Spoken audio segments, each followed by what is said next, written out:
Hey, за юу яцхан үзэгчтэй. News in the house энэ удаагийн бичлэгээр уулзж байгаа да. Маш их баяртай. За тэгэхээр сүүлийн үед та бүхэн анзаарсан бол би 2-7 хоногт нэг удаа Монголын хипхопын товчтой базар бичлэгээ хийдэг болсон. Яг өдөрт буюу 11, 12, 1 сард бол Монголын хипхопын зах зээл тодорхой хэмжээний маш тайван болждог. Хэмж учраас үүнийгээ дагаад янз бүрийн сенсац мэдээллүүд багасдаг учраас миний бичлэгийн тоо ч гэсэн багасж байгаа. За одоо харин хэдүүлээ шууд бичлэгэнд орцгоё. За эхний сэдв бол 2-7 хоногийн өмнө Монголын хипхопод шууган тариад амтсан рэпер Rookie холбогдож байгаа. За цаадны чөвд бол та бүхэн мэдж байгаа шүү дээ 2-7 хоногийн өмнө болоод өнгөрсөн лойжгсан парын дээр рэпер Flato асуудлыг үүсгэсэн. За мэдээж энэ үйл явдлын дараа бол хоёр талаас хоёр рэперийн хувьд бол ямар нэгэн хариу стори ч гэдэм үү те янз бүрийн мэдээллүүдийг огт хийгээгүй. Харин рэпер Rookie өөрийнхөө Instagram дээр нэг иймэрхүү скриншотыг оруулсан. Мангар олон зүрх худлаа нэг том писта Flat зодуулсан чинь насаараа яригдах байх та хаахаа. За үүний хариуд бол рэпер Rookie ай тэгээд ахаа зодох юм уу. За нэг иймэрхүү байдлаар бол хариулсан байгаа. За Rookie-гийн энэ хариулт энэ комментээс харахад бол аль хэдийн энэ биф болоод дуусчихсан бололтой ерөөсөө ямар нэгэн байдлаар огт өрнөгөө хөшигний цаанч гисэн. За тийм ч учраас цаадны чөвд бол те дараагийн уран бүтээл дээрээ ямар нэгэн байдлаар дис мүл шидэгч байд юм уу, дис тухийгч байд юм уу, иймэрхүү зүйл ерөөдөө бол огт байхгүй байх. За хэдийгээр тийм таагүй зүйл болсон ч гэсэн цаачин стил респект хийж байгаа нь бол энэ сториноос нь харагдчихээн. За рэпер Rookie-гийн хувьд бол тухайн үйл явдлын талаар ганцхан стори хийсэн бол рэпер Flag-гийн хувьд бол бүр нэг ч стори хийгээгүй одоо хүртэл. За ийм ч учраас рэпер Rookie болон рэпер Flan-ын үйл ойлголцол юм уу те биф бол энэ хүрээд өндөрлсөн байна. За бичлэгний дараагийн сэдв бол рэпер Гинжинтэй холбогдож байгаа. За цаатай ч холбоотой хамгийн сүүлийн үеийн мэдээллүүд гэх юм бол өөрийнхөө цоошин уран бүтээлүүд дээр ажиллаж байгаа. Тэгэд мөн бас клипний ажилдаа явж байгаа сурагтай. За үүнээс гадна бол түүний Iliama цомгийн Double Boy Fresh дууны талаар гадны нэгэн сайт дээр нэг иймэрхүү мэдээлэл цацагдсан байна. За энэ бол Lifted Asia сэтгүүлийн Гинжингийн талаарх ээлжид нэг нийтлэл байна. Double Boy Fresh Гинжин Монголын тал нутгийн хамгийн стилтэй гэдгийг нь дахин батлав. Сиропын амттай Swagger дүүрэн стрип клубын гэрэлгээгэл гэлэлцсэн пимпсид зориулсан хүндэтгэл. За нэг иймэрхүү арчигтай. Гинжин хизээч урам зориг авсан хүмүүсээ нууж байгаагүй. Тэгвэл түүний хамгийн сүүлийн дуу болох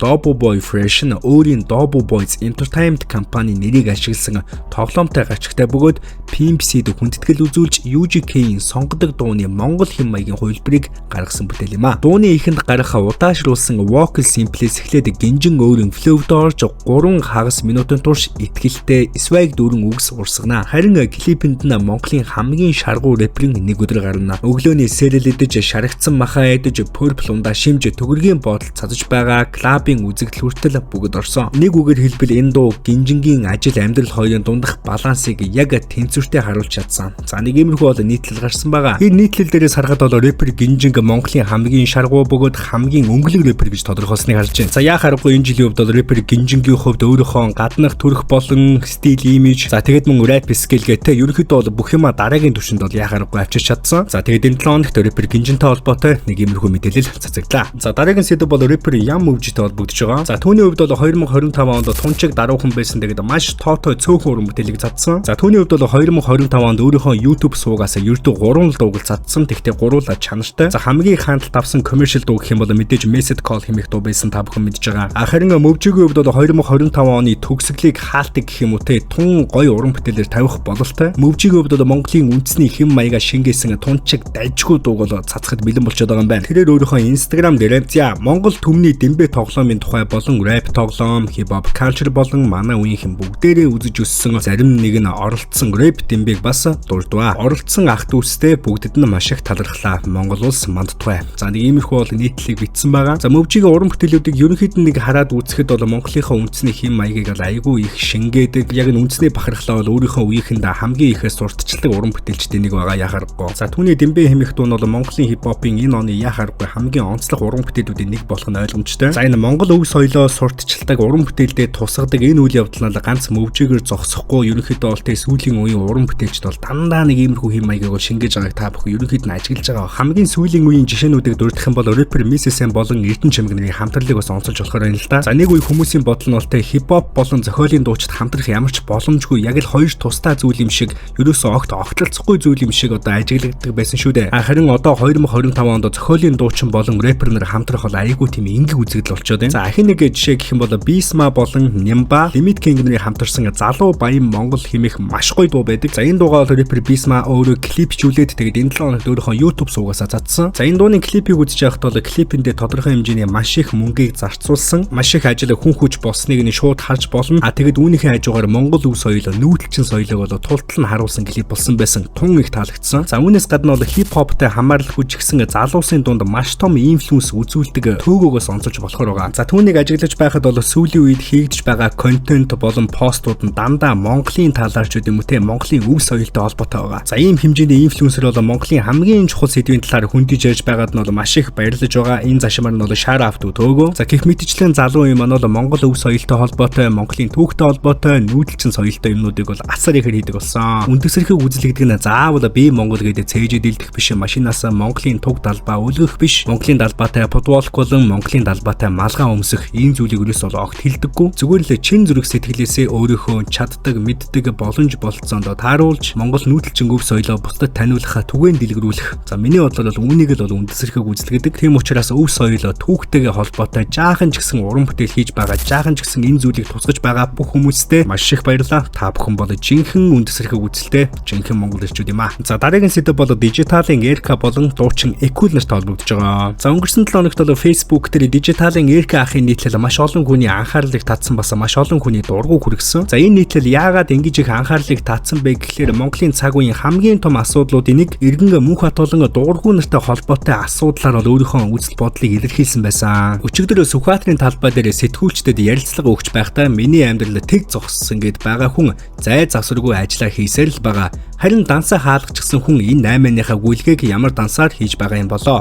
Энэ дөнгөж сая хийсэн скриншотуудаа. Дугуйрхүүгээс мөнгө авсан гэд байгаа хүмүүс нотолгоо гаргаад ирээрэй. Дугуйрхүүтэй уулзсан, утсаар ярьсан, чат болон мессеж бичсэн баримт гаргаад ирвэл юу хүсснийг ч нөгөөе. Яг үнэндээ та нар ямар ч баримт нотолгоогүй, мөнхөрлөн гүтгдэг худалч нөхөр шигэ сүргэлэн дайрнаа. Та нар шиг худлаа олныг дагаж намирахгүй, хил хүүгээ хинээс ч хамаарахгүй хэлнэ. Өчигдөр өнгөрсөн үйл явдлыг анзаараагүй, мэдэхгүй хүмүүстээ мэдээлэл өгөх зорилготой өөрийн мэдэх фактуудаас заримыг нь бичсэн чинь худалч нөхөр сандраад пост хийж миний постоор орж сүрхий юм бичээд байсан учраас дээрээс нь үйл явдлыг яг эхнээс нь нарийн сайн ажиглаагүй хүмүүсээ сүүлийн хэдэн өдрийн нус нулимстай уянгийн халилт автаж сүргэлэн давшиж байгаа учраас дараагийн постуудыг хийсэн. Өдөөд байвал хийгээд л байна. Та нарт таалагдах гэж худалчийн талд орж жүжихгүй. За нэг иймэрхүү нийтлэг бол хийсэн. За тэгээд үүний дараа бол янзтай гээд нэг иймэрхүү нийтлэг бичсэн реакшн бол нэг иймэрхүү. За Эрка ахын энэ нийтлэлд бол ихэнх уншигч толов айгүй сөрөг сэтгэлийг үлдээж исэн. За яг энэ нийтлэлүүдийн дараа тун удалгүй дуучин Экул өөрийнхөө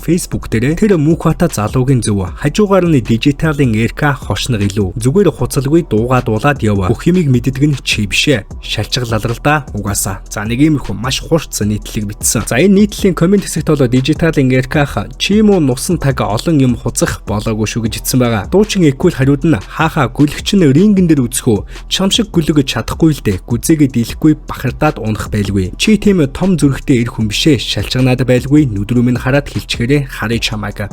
Муу охин дахиа минь. Чамшиг нусыг рингч бай, гудамжиндч бай, ихвэт тавина. Гой битгий үйлээрээ нинжа минь хаана хизээ уулцгаа хийлээ. За нэг иймэрхүү бол комент хэсэг дээр биф өнгөрөөд амжсан. За энэ бифийн хувьд бол цаашдаа хэрхэн яаж өрнөх нь мэдээж бол уран бүтээлийн төвшөнд бол өрнөхгүй нь ойлгомжтой. Мэдээж бол юухийн Экул ахын хувьд бол те Дисту Эрка гэдэг дуу гаргахгүй нь ойлгомжтой учраас ерөнхийдөө бол хөшгөний ард өнгөрөх бололтой. Гэхдээ сүүлийн үед тренд болж байгаа дэлхийн нийтийн шоу entertainment-ыг дуурайж Монголд хөрсжүүлж бас рингэн дээр үзэгч бас боломж бүрдэх юм билүү хэмэдлээ. За тэр мөрө биф жаах уу хоёрдугаар асуудал хамгийн гол нь яг энэ үйл явдал дээр та ямар хөө үзэл бодолтой байна вэ? Дуучин Экул болон дуучин Эрка нартай холбоотой энэ цаг үеийн асуудал дээр та бүхэн комент хэсэгт сэтгэлдээ бичиж үлдээгээрэй. Мэдээж манай мас бол нэг үе бодох юм бол маш их хэрсүү, бүгд бол тэнийг биш болсон. Тийм учраас хүн бүр дотроо өөрөөсдийнхөө дүгнэлтийг бол хийсэн байх гэж бодож байна. За тэгээд энэ 7 хоногт дуучин Экул болон дижиталын Эрка нартай холбоотой нэг иймэрхүү мэдээлэл олонний анхаарлыг татлаа. За мэдээж манай сүүгийн бичлэгийг бол ирчүүд илүү их үздэг. Энэ мэдээлэл маань ирчүүдэд зориулсан булан гэхүүдээ нөгөөдгөндөө жоохон сэтгэл хангалуун босон хүмүүс байдаг шүү дээ. Тэд нар зориулж байгаа шүү. 27 жилийн түүхтэй баталгаатай, найдвартай гажд манлан эмнэлэг дээр ирчүүдийн амин чухал эрхтэн мессийн болон мессийн бус аргаар томруулж байна. Хэрвээ та мес заслаас зайлс хийдэг бол фейлер тарилга, хугацааны үр дүнг чухалчилдаг бол суулгацыг санал болгож байна. За тэгээд ирчүүд минь иймэрхүү амин чухал асуудлаа хамгийн гол нь баталгаатай, найдвартай газрыг сонгоорой. Энэ бүхнийг нэг дор цогцлоосон 27 жилийн түүхтэй гажд манлан эмнэлгийг зорин очоорой. За өнөөдрийн бичлэгний хамгийн сүүлийн сэдв өчигдөр буюу 11 сарын 8-нд болоод өнгөрсөн Бэ Тамирын Comeback is Real тоглолтод болж байна. За тоглолтын хувьд бол та бүхний мэдэж байгаачлаг Степе Аренад бол болоод өнгөрсөн. Тэгээд Степе Арена дүүрэн үзэгчд байсан, жинхэнэ пиг дүүрсэн. За энэ тоглолтын анхнаасаа надад хамгийн их таалагдсан зүйл нь бол насны англи байсан нэмэх 21. За тийм учраас ямар ч бацаанууд байхгүй, ямар ч мууталцаан байхгүй, тун дайжгүй гоё тоглолт болоод өнгөрсөн. Маш цэвэрхэн. За тоглолтын тайд засалт болон дууралтын хувьд бол ямар ч асуудалгүй, үзэгчдийн хувьд бол ерөнхийдөө тэ 10-10 сэтгэл маш хангалуун байсан. За үүнээс гадна бол Mad Sue-гийнхний хувьд өөрсдийнхөө логогоос тэ ингэж клон болгосон байснаа маш их анхаарлыг татсан. Мөн бас тайзны лед дээр үргэлж монгол бичиг байсныг нь санууч хэлэх зүйтэй байх. Бэ Тамир хойд аамрын хувьд бол тайзан дээр маш монгол хэв маягийн стилтэй гарч ирсэн. Хойд аамын хувьд бол тэ шонхор шувуу барьсан байсан бол Бэ Тамир өөрөө морь унж гарч ирсэн. За нөгөө л онцлог монгол хэв маяг шүдэ залуусаа нүүдэлчин соёл.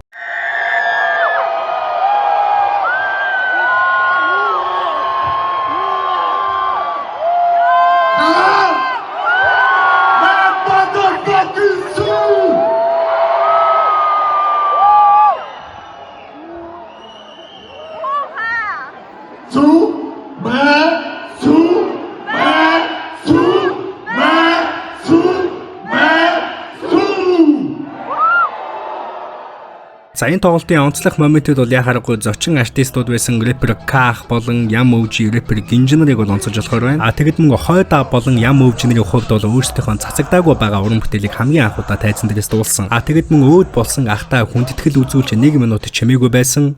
За мөөж. Ада цацаагаа дуусах. Цацаагаа дуу бит хоёр цацаагаа дуугаа.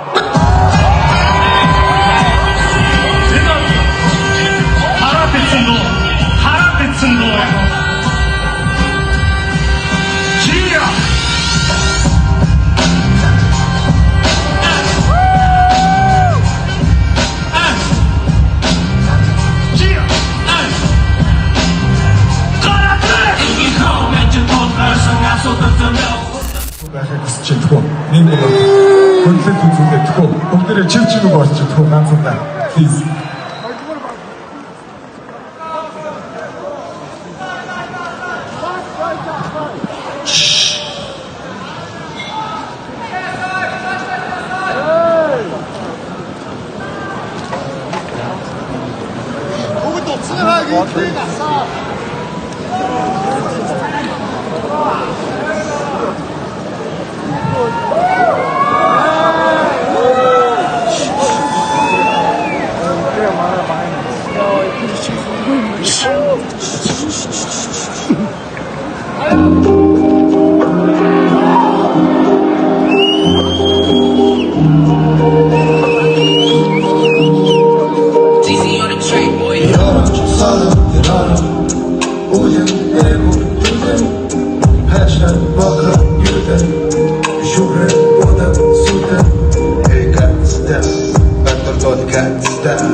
Фэн зоны тасалбартай урилгатай хүмүүсээ өөр хаалгаар оруулсан 8 цагийн үед гэхэд бол гадаа бол очор нэлээд урт дараалал үүссэн байсан гэж байгаа. За Mad Sue Records-ийн хамгийн анхны бие даасан тоглолт гэхэд бол тэ аль хэзээний маш олон тоглолт хийсэн юм шиг тэр тоглолтынхоо нюансыг бол маш гоё барьж явсан. Тэгэд үзэгчдийн сэтгэл зүй өгч гэсэн ерөөсөө уйд байхгүй маш гоё ойлгосон. За очисон хүмүүсийн бараг л 90% нь энэ тоглолтод бол 10-аас 10 оноо өгөх бах. За өөр нэгэн тоглолтын онцлог момент гэх юм бол нэг иймэрхүү бичлэг байна. Smoke татах дууртай.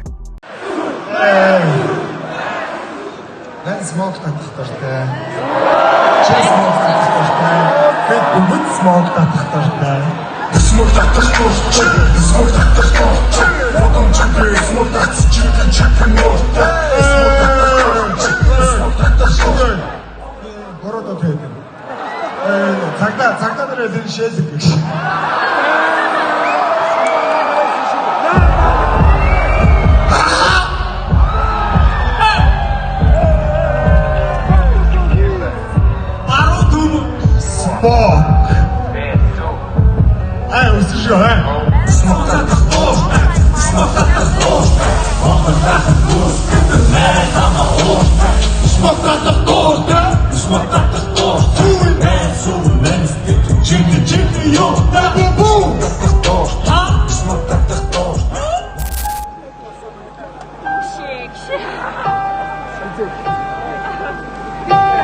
新年会也很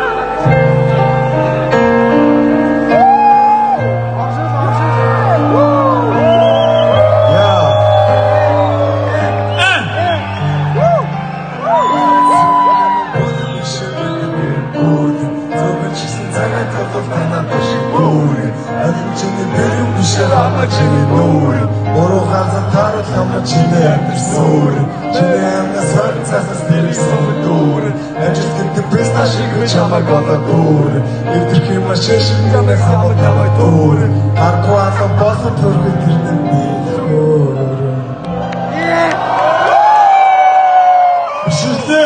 Let's go!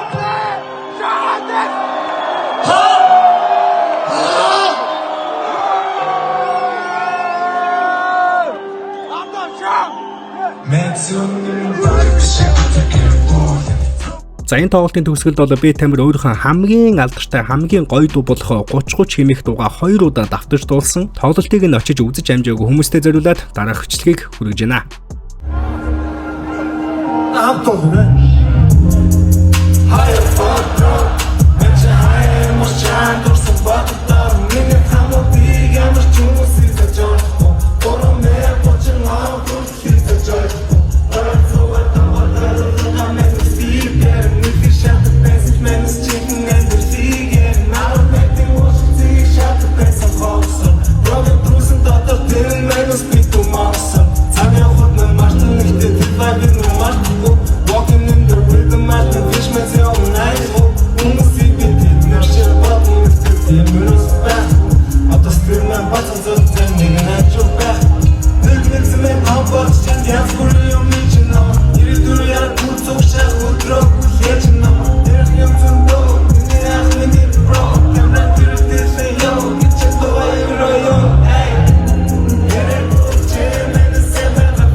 За энэ тоглолтын дараа бол би Тамир өөрийнхөө Instagram дээр ирсэн бүх хүмүүстээ маш их баярлалаа. Мартагдчихгүй байлаа. Миний бурхан ч ирж үзлээ. Ирсэн бүхэндээ баярлалаа. Миний inspiration, миний үзэсгэлэнт хөөрхөн нинжиндээ баярлалаа. За нэг иймэрхүү бол нийтлэлийг хийсэн байгаа. За энэ тоглолтыг бол товчхон дүгнээ тэлгэд нэг иймэрхүү байлаа. Тэгээд мэдээж тоглолтын хувьд бол 10-аас 10 болсон. Matthew Records болон Хойдав, би Тамир нартаа Томас Том баяр хүргэе. Энэ удаагийн бичлэг маань энэ хүрээд өндөрлөж байна. Хэрвээ та бүхэн манай суугтаа subscribe дараагүй бол subscribe даш нэг дээрээ бичлэг таалагдсан бол лайк дарахаа битгий мартаарай. Suck out. Түрэштэй үзэгчтэй.